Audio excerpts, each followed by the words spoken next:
Yo, what is up, guys? Delboy here, aka Blue Collar Sports TV. A quick preview and prediction for Daniel Roman versus Murodjon Akhmadaliev. Now, this fight goes down on the 30th of January, and it is for Danny Roman's WBA and IBF Super Bantamweight titles. I've got to say, I think this is a tremendous fight, and potentially a fight of the year contender. Both of these styles really match up and they should make a great fight.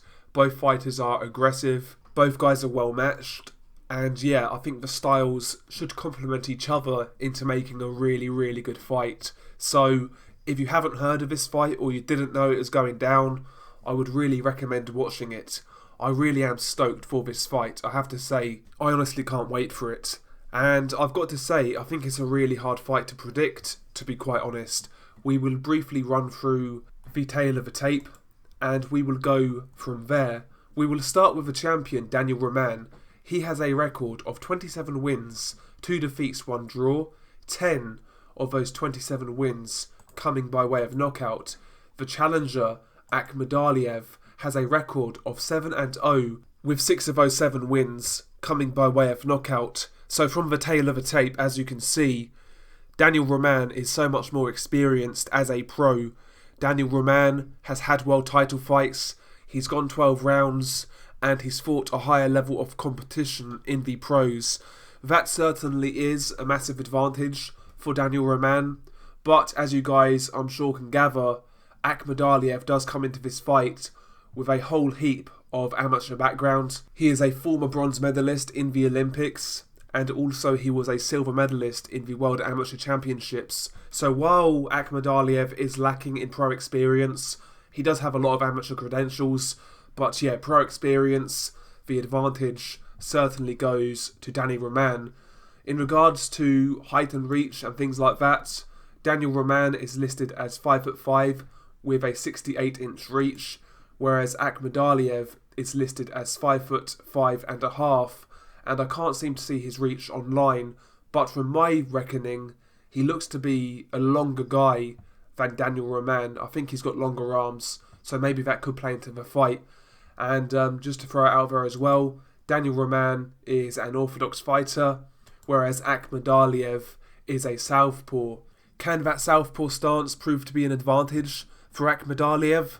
I think potentially. I mean, at times Daniel Roman did kind of struggle with TJ Dehaney's southpaw stance, although TJ Dehaney is a bit more of a mover in comparison to Akhmadaliev. So yeah, we'll have to see in regards to the southpaw stance being an advantage for Akhmadaliev, but let's talk about the style clash. First and foremost, both guys are aggressive fighters.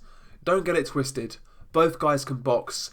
Daniel Roman in particular, he's one of those fighters who, in my opinion, he pretty much does everything well. I've seen him box behind the jab, I've seen him maintain range. He can do pretty much everything, but I think his bread and butter is coming forwards, applying pressure, and especially working that body. Daniel Roman is a very good body puncher, and technically, he is a very well-rounded fighter. Like I say, doesn't do anything particularly great, but he's not weak in one area, he does everything well, and a lot of times those fighters can go a long way and they are hard to beat.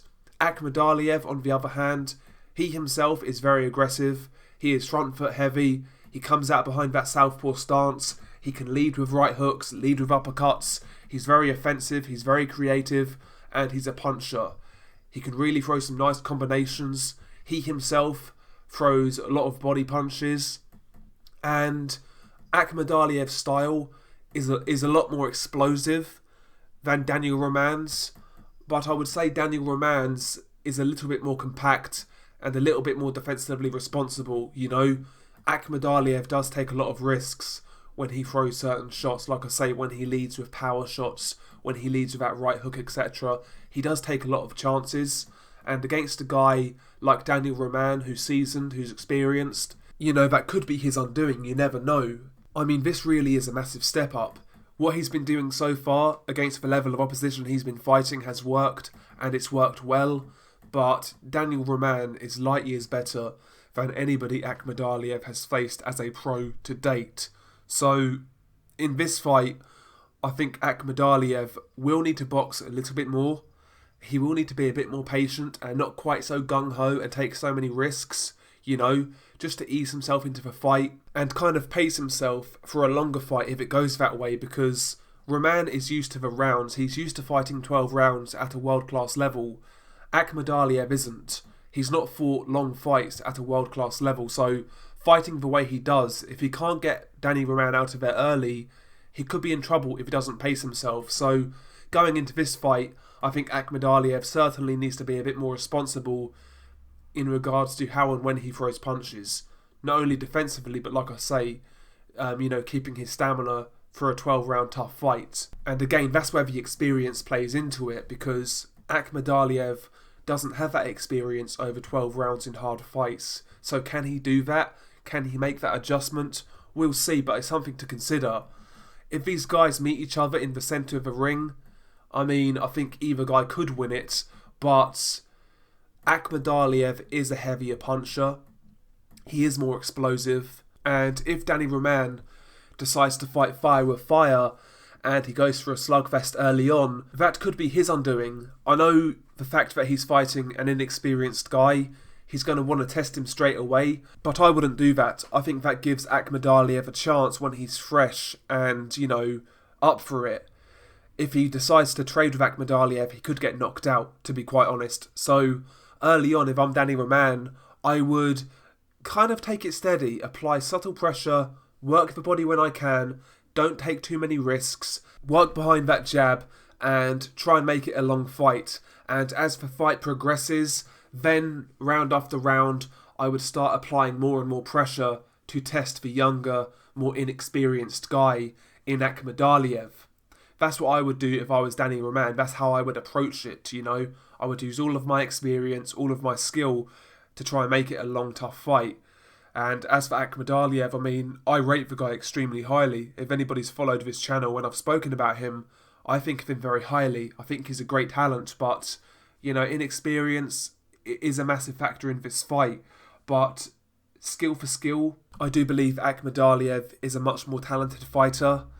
Not only in terms of the skill set, but also to me, he just looks like a more dynamic athlete, A lot of movement with his feet. He can get in and out very quickly. He moves his head. He uses his feet to attack at angles, He'll punch you from the side when you're blindsided, and, these shots can cause a lot of damage.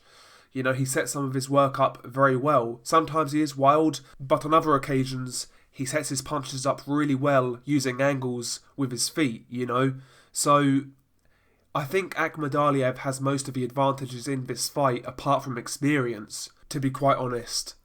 And while that is a big factor, and you have to consider it, it's making me second guess my prediction. And I also rate Danny Roman, by the way, but if you're asking me to pick, I would pick Akhmadaliev to win this fight. I don't think he's going to knock Danny Roman out. Danny Roman looks like a sturdy fighter. Like I said, he's well schooled, he's tough, he's durable, he's been around, he's experienced.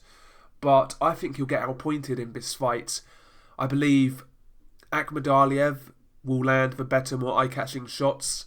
He himself is quite busy, and I just believe his work will be more eye-catching for the judges. I'm sure Danny Roman will have some good moments, especially up close on the inside to the body.